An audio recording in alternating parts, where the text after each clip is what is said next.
So today we're going to talk about the sword and shield, and it's a very slept on weapon that has tons of damage potential in Iceborne.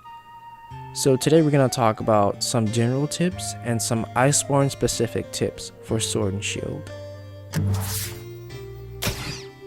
First off is the unique clutch claw attack with sword and shield by rolling and pressing L2 to do your claw. After a recent patch in both console and PC, this does instant part tenderizing. As opposed to regularly using your clutch claw, this still takes 2 hits to tenderize a part.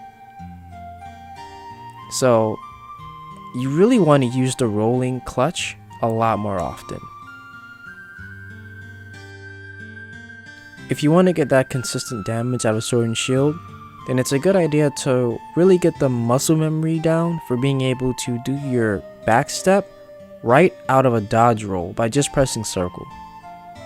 There's no need to actually press back and circle in the middle of your dodge roll. And this is actually really important for the weapon. Next is probably one of the best attacks for sword and shield in Iceborne, and that's the perfect rush combo. It's a ton of damage, and you simply have to press triangle to do your leaping slash after you do the back hop. And it's a series of combos you do by timing triangle to get optimal damage. You can practice this, and you can even do it consistently by rolling before the last hit and pressing circle again to rinse and repeat. It's super good. So now we're up to some really interesting tech, and that's being able to change your back hop direction mid-roll. And it's done by simply pressing circle while rolling, but also holding the opposite direction you're in. Takes a bit of practice and timing, but once you get it down, mix that with the iframes and it's pretty good. Hold L2 while your weapon is unsheathed to fire slinger ammo. You can press R3 to switch to slinger burst mode, and you can fire your slinger burst and head straight into the leaping slash and into perfect rush combos. It's perfect. If you run towards a wall and unsheath your weapon, you'll do a helm splitter attack. You can also do it with your weapon unsheathed by pressing circle and triangle. It's a very underutilized attack, and it does multiple hits.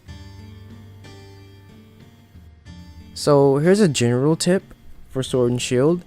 And after charging your backstep, you have 2 options once you're in the air. You can press triangle for the jumping slash and circle for the falling bash. The slash with triangle is good for getting mounts, and the bash is perfect for KOing monsters on your way down, as it does KO damage.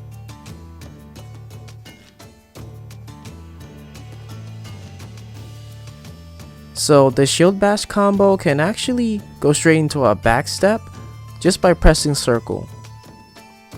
It's also a really good basic combo. This can also be done with a basic slash combo with circle. You're able to hold the guard button and then go straight into a backstep with back and circle. This is really good to utilize the iframes that the backstep has. It doesn't have too many, but if you mix it with the evasion skill, you can really do some crazy stuff with this. And then on top of that, you're able to actually go into guard position when your weapon isn't drawn, and you can go straight into the backstep. You are able to use items while your weapon is drawn with sword and shield. And this is actually perfect for using sets that heal other players. Using a support set with sword and shield. Now there are good and bad things to this, and that's when it comes to using items that you drink. You can't run while you're drinking items with your weapon drawn. But with your weapon sheath, you're still able to run, and you have more mobility while drinking certain items.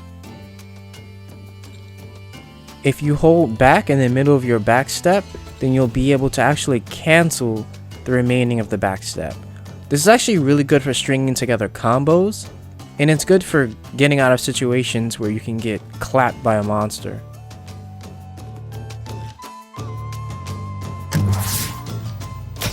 And that's about it for this tips video.